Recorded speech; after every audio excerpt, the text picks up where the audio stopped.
Today, we are 9 days from one of the most important elections in history. And as we look around the world, we see one huge fire burning in the battle between good and evil, between honesty and dishonesty, between liberty and slavery. The more awake one becomes, the more he is aware of the depth and breadth of this reality. It is a fight to save the reality of the Declaration of Independence, built to protect the freedom and liberty of the citizens of this great nation, sacrificing of a free people to a deadly, brutal, communistic ideas of the slavery of materialism.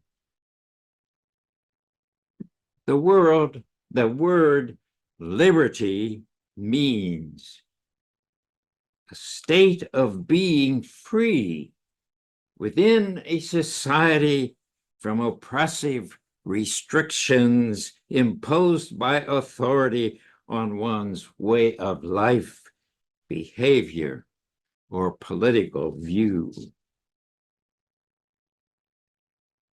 The goddess of liberty, who is represented in the Statue of Liberty, represents the archetypal pattern of the world mother, who carries a book of divine law, the book of illumination containing the knowledge that will show mankind the way out of the night of human error. At the base of the statue are broken chains, symbolizing a being free from the bondage of human creation, stepping forth to enlighten the world. Her torch is the flame of cosmic illumination, cosmic illumination. As she states, there are those whose aim it is to destroy this statue. Thus, we must continue to pray for its protection. So how are we as individuals who have surely come for this very moment in history to take our place in saving a country and its people? How can I, as an individual, understand the call of the hour to save America? What can I do that will make a difference? The answer lies in watching closely what the master says and what the master does. How the master answers the concerns that she is pointing out to each one of us. In a dictation that she gave in July 1989, she says, "Therefore, beloved, I am here this evening, for it is my home also. And in the cosmic consciousness of liberty, I place the magnet of my presence here in polarity with the sweet one, a cosmic being above." Cosmic consciousness of liberty. What does this mean? There is a difference in a person who has been locked into a concept by somebody else, has no freedom of thought or feeling, had to operate exactly where mom and dad wants them to be, saying the words only when they are supposed to be said, etc., etc. And the difference between that and the person who was raised as a free individual within a home, given the freedom to do what he or she desires to do, but understand that everything they do has its responsibility. Cosmic freedom.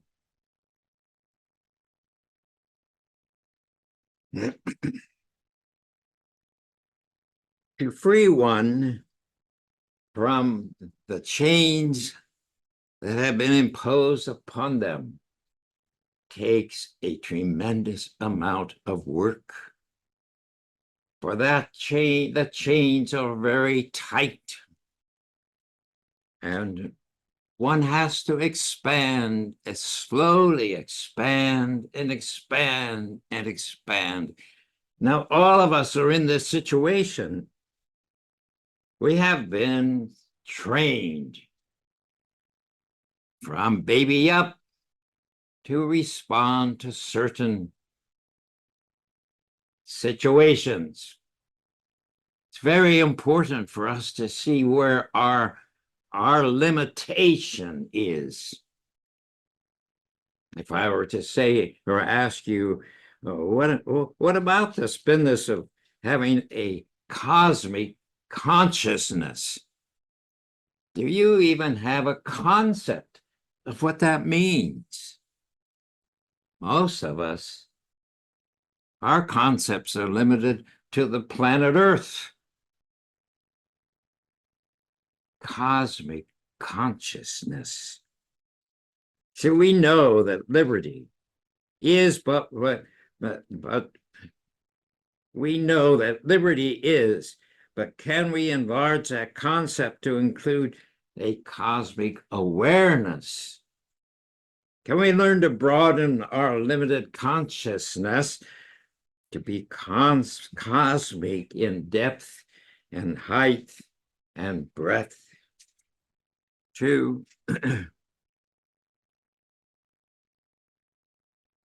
do this, it takes effort to extend one's conscious awareness. This is what we work at every Saturday night, the last Saturday of every month. We work with what we call the cloud ritual. Now, if you've never done this ritual, I would suggest you try it and begin to practice it. For in this ritual, we become aware that we are light and that we can expand the light faster and further out from us. We start with 4 feet around us, and then we stretch it to 9 feet. And then we stretch it to 99 feet. And then we stretch it to 900 feet. Our masters are able to engulf the total earth in their aura.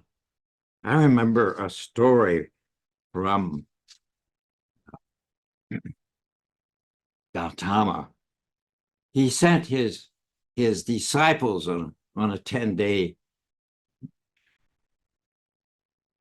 fun place time. And when they came back, he asked for a report. And they said, well, Master, we this happened or that happened and so on. And he looked at them very firmly and he said, you failed. We failed? How did we fail? You failed to see that while you were there was an earthquake on the other side of the earth, and you did nothing about it. Because their conscious awareness was not around the world, it was only within their own being. Now, cosmic consciousness is even beyond that, even. But most of us don't think in terms of anything beyond that. But here, the goddess of liberty said she comes with this cosmic consciousness of liberty. It is everywhere in the cosmic awareness. And then she said, I place my magnet, the magnet of my presence. I place the magnet of my presence. What is the magnet of your presence? Think about it. If a child is scared, what solves that? It's when that child senses mother close by, the steps of the mother or the father. If they hear or sense that, there's joy. It's an awareness of that presence. You're dealing with it all the time.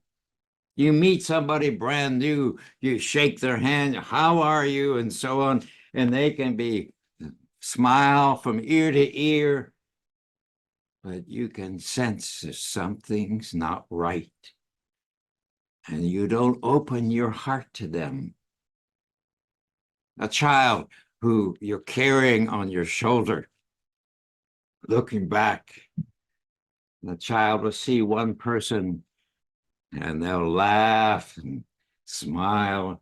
Another person, even though the other person might have a smile, the child gets very nervous, maybe starts crying because he senses the magnet of the presence.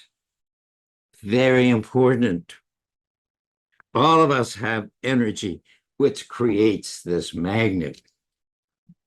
To meet anyone, you respond immediately to that magnet. Do you trust them? Can you be free to share, or do you clam up and share a little of yourself? It all depends on the ability to discern that magnet.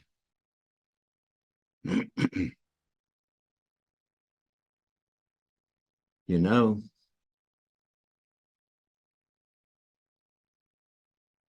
you read the stories of people who have left their bodies and went into the spirit. It might be during an operation or something like this. You read about it in YouTube. Notice they see people, but these people don't have a body. They don't have a body because they are not physical, but they are real. They're a magnetic being.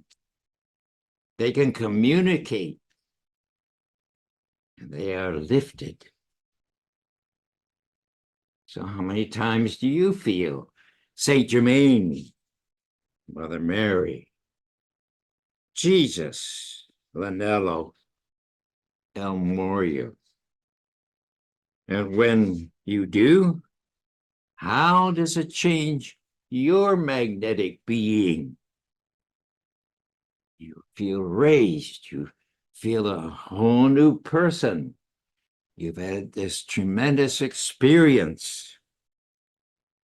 2 weeks ago, we had a person very close to us down in South America. He had a heart problem. The ambulance was taking him to the big city where he could have an operation. And on the road, they called and said, "Could you pray? We know you pray, so could you pray for us?"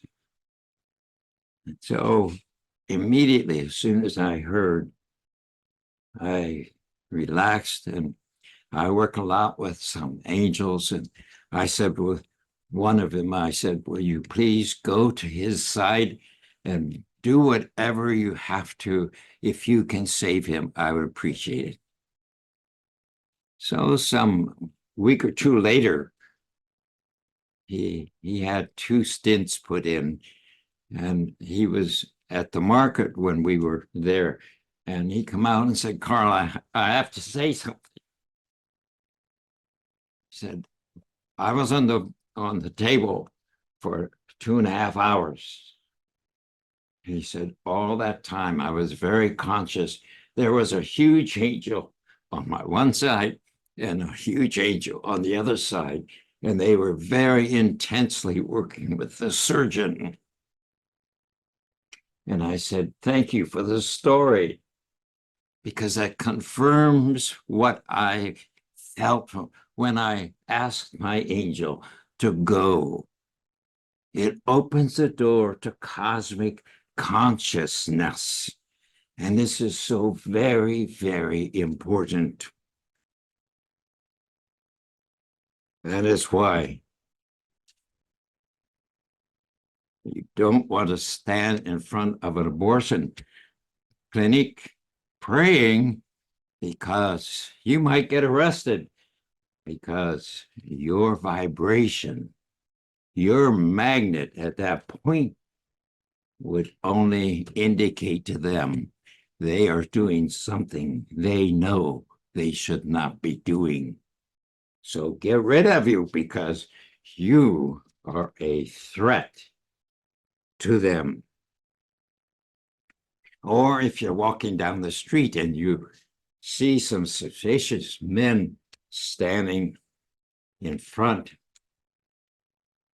if you relax, call to your master, you take in the master's vibration, you walk with the master, they step aside to let you by.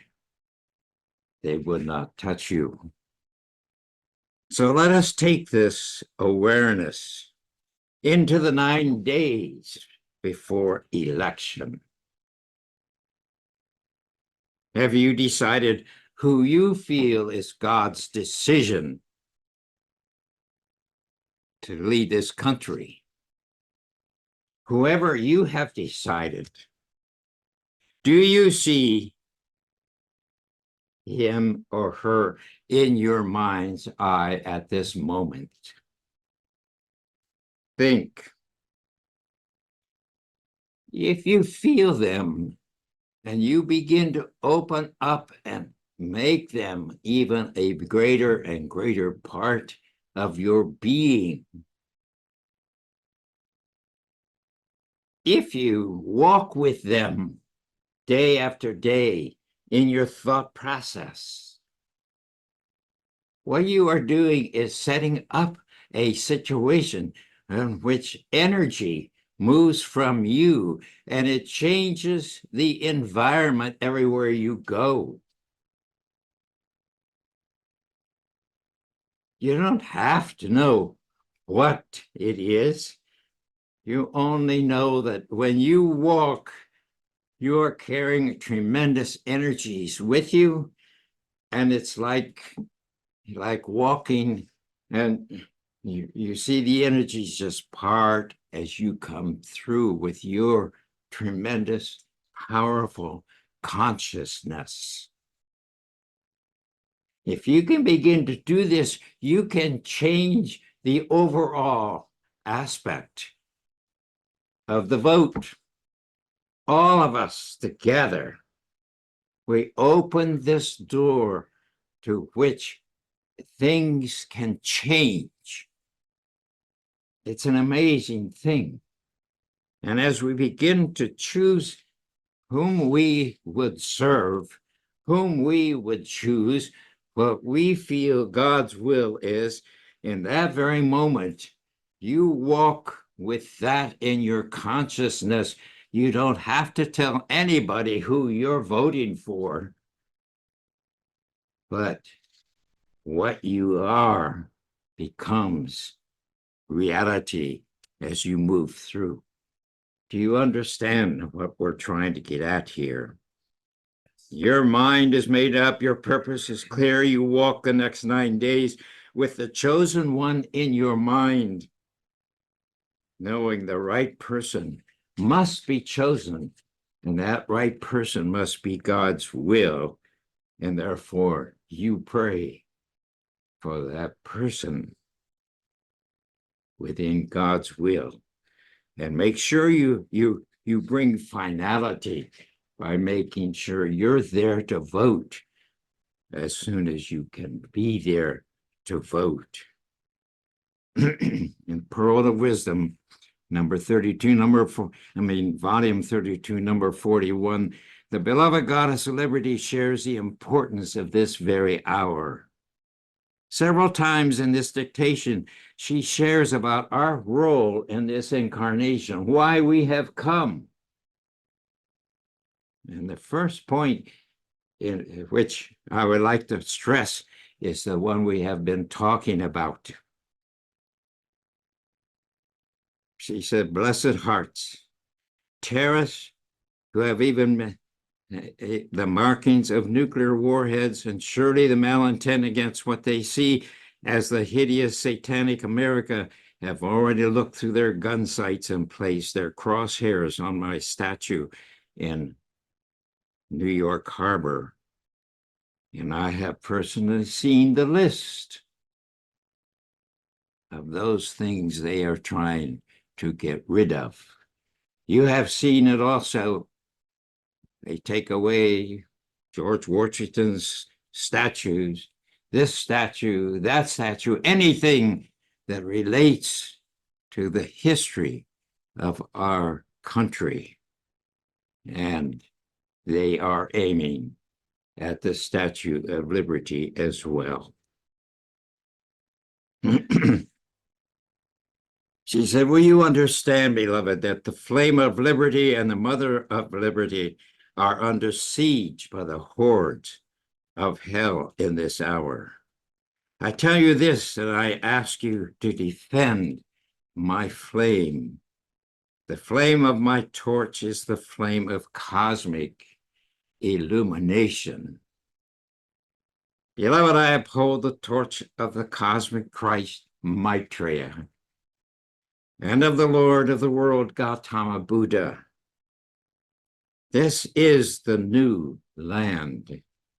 This is the land of the Buddhas, and you are bodhisattvas, internalizing the mother flame that you too might become Buddha, the inner Buddha, which you already are. This is hard for people to get a hold of.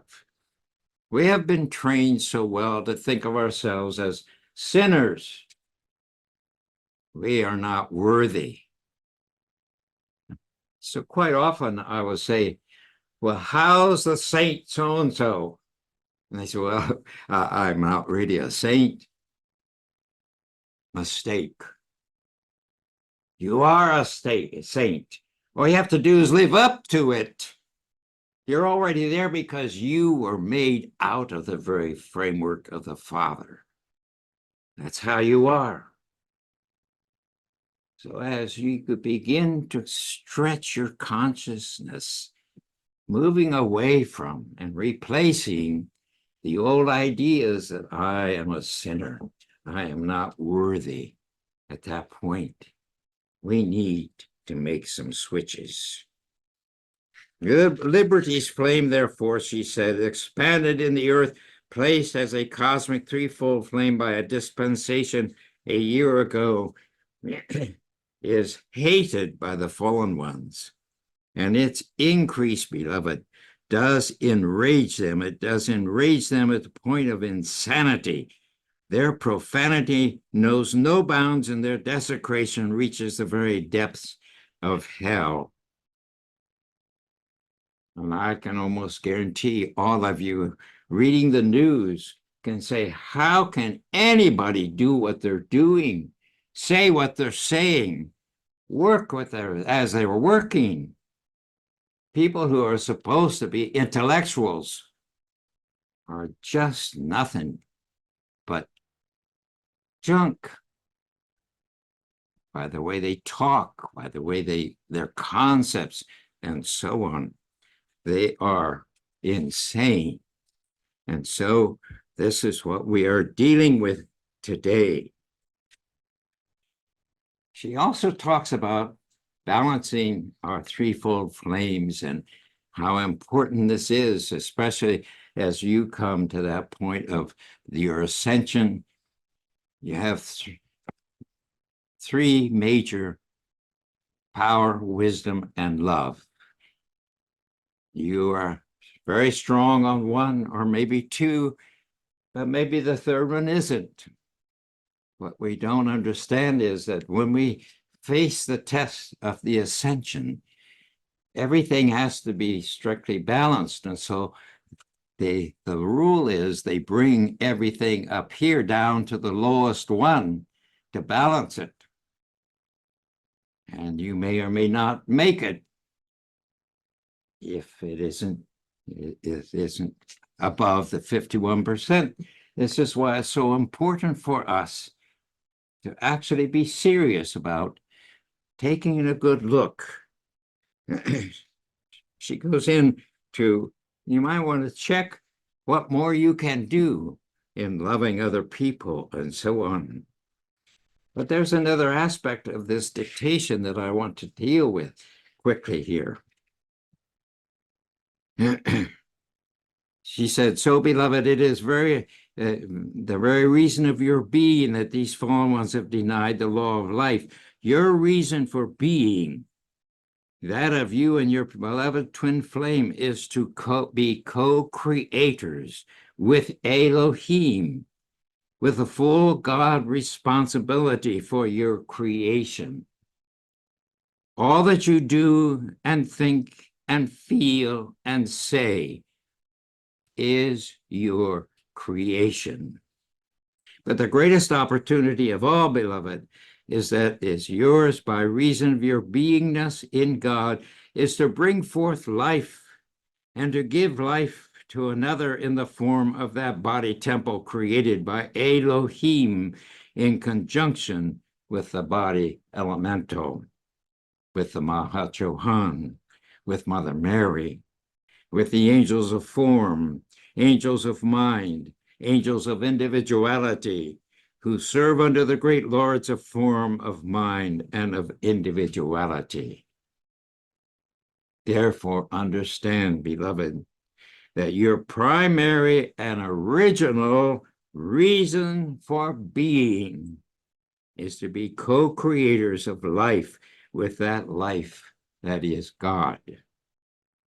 And for this purpose, the Divine Mother has endowed you with a sacred fire, and it is indeed sacred. And out of that sacred fire, the material components, even the seed and the egg, are endowed with God consciousness. Else, beloved, this would be mere reproduction of a species or a mechanization man on parallel with animals who do not ensoul God in their creation. But the sons and daughters of God have gone forth, beloved, to be co-creators. Therefore, this gift to create must be held as the gift of God, to be honored, to be respected.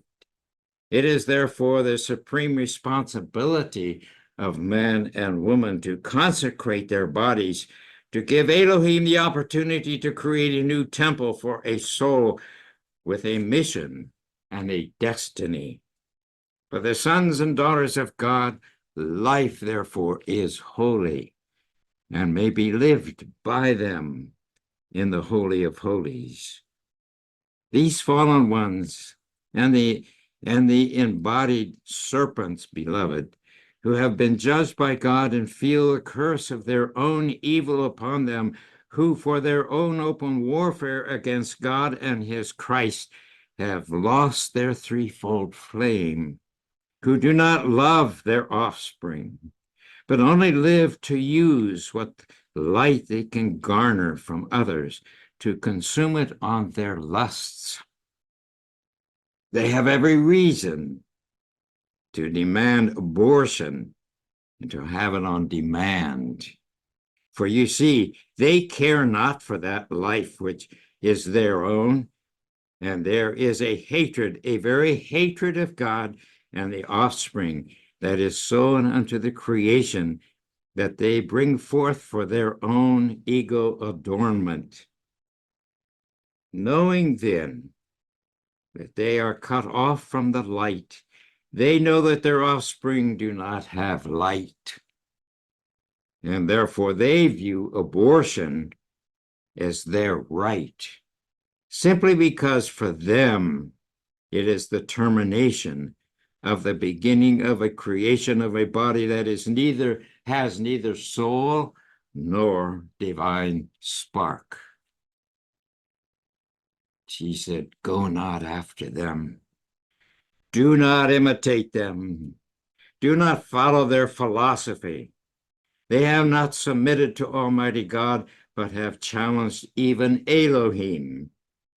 They will not place themselves as responsible co-creators under Elohim to bring forth the Christ of one, for having denied the Christ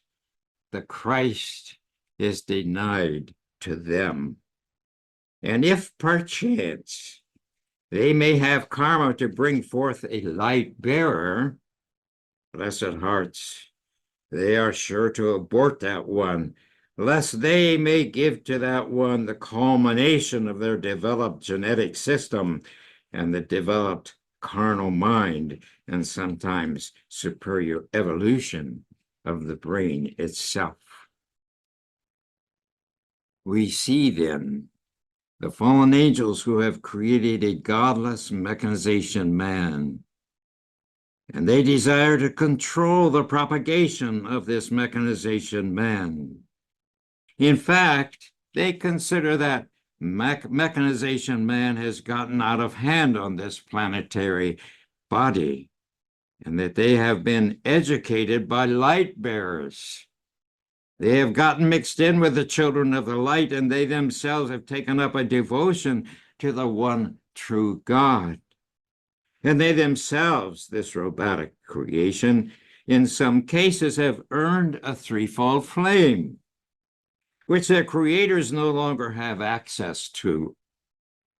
Thus, their soulless parents have become enraged as they lose control of their offspring, whose devotion to God flame now supersedes their human or Nephilim loyalties.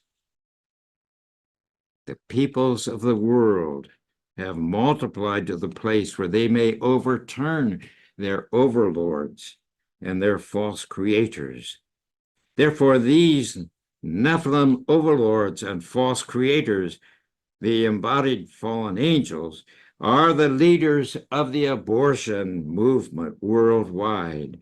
Abortion to limit the numbers of children of the light upon earth, disguised as abortion for population control. Using abortion, then, as a means of birth control is absolutely unacceptable to Elohim for the sons and daughters of God. You will always find the philosophies and the arguments of the fallen ones are given to convince those whom they think are the ignorant masses to do their bidding. Even the godless mechanization man. And so many times their serpent lies are taken up by the children of God, who should know better. And they are taken up, beloved, because the inordinate desire, because of willful ignorance because of greed and avarice, because of ego and pride and lust. Thus, all of the poisons of the Dhyana Buddhas, when they are present in the children of the light, are not rooted out. If they're not rooted out, they become blind to the serpentine, treacherous lies of the fallen ones that are designed not only to limit their own mechanization, man, whom they fear will rise up in anger to overthrow them, but also to limit the productivity of the children of the light and the covering of the earth with light bearers. It's so important to see what's happening in the earth today, to see the whole business of misusing children, misusing women, misusing men, making man nothing, literally nothing. Therefore, beloved ones, those who remain free from vulnerability to the fallen ones must swiftly pursue the mysteries and the initiations of the Dhyana Buddhas. You can watch yourself, beloved, through your own Holy Christ self, through the inner eye of the soul, who knows everything, through the all-seeing eye of God focused in the third eye chakra. And you may observe, and you may call to your Holy Christ self and to the inner Buddha to show where these poisons are presently and how you can root them out to replace them with the glorious image of the golden Buddha. And then she says something very interesting. Whenever you see corruption in the self or another, don't judge it. Replace it with the glorious image of the golden Buddha. And see that Buddha smiling back at you out of that person, out of the chakras, the self or consciousness. Whatever you see that is imperfect in another or yourself, beloved, whenever you see it, see the golden Buddha. See the golden Buddha blazing. And there you will have the response of the Buddha. You will see that the transformation, and you will see the Buddha step out of that one to initiate you, to embrace you, to place upon your head the crown of everlasting life. Behold Maitreya where you walk. Behold Maitreya in the most unexpected bodies, houses, temples, and persons. Behold, Maitreya cometh, and he cometh with 10,000 of his saints, as Sanakhamara comes with 10,000 of his saints, as well as Gautama, as well as Jesus. So we come to this point of the vote taking. You begin to see what she has been concerned about all through this, about actually becoming so aware of God within yourself that you expand and expand and expand, and everywhere you walk, you are concerned about the tremendous energies with you. All of us have many angels assigned to us to do the work of the Spirit. Everywhere you walk, you have this entourage with you. If you're in conscious awareness of it, you smile as you walk and you start changing the energies everywhere you go. You are the Christ, the Son of the living God, or the daughter of the living God, and you bless and you heal and you work with the angels, with people. This is the time for those who are called to be God. This is the time to know that when you think a thought, you change a world. This is a time when all of us must become as the Christ of Almighty God, moving to change and bring into being that which God has ordained to happen.